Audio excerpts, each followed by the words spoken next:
Unanya unafuna yabo enimozi anwe tata no na chika mortuary ke bia apo Mr. Alphonsus Okechukwu Udeh all the convoy ndi gebu we naba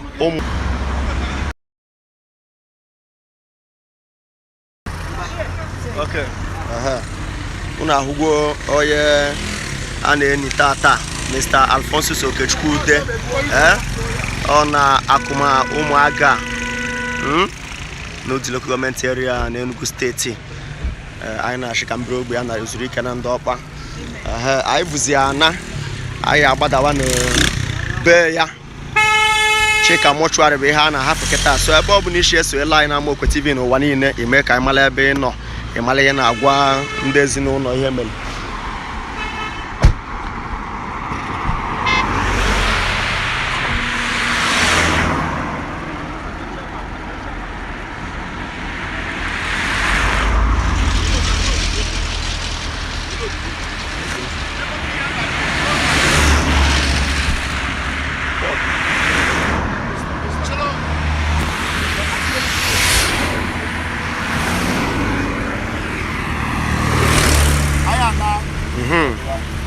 Umuaga that has become one Umuaga, one Umuaga. Yeah, man. Oh, my uncle, late Alphonsus Udeh. Anthony Ag. I believe that our uncle. Any Paluna Umuaga. There, man. My uncle, I did the way boy. Okay. Not try 101. Yes. So, and I boom, yeah. Nomination to go do a bill, give you Joseph Udeh Papena. You have people like yes. So, how you put today? You check where I met today.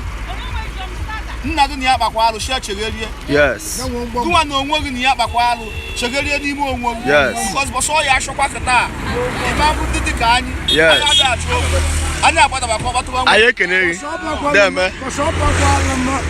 Mokwe convoy la akaje me there man Udeh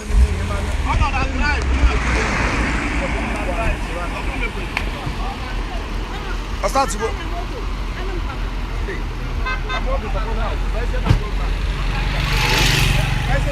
nka bremu ni aso yezemu ni aso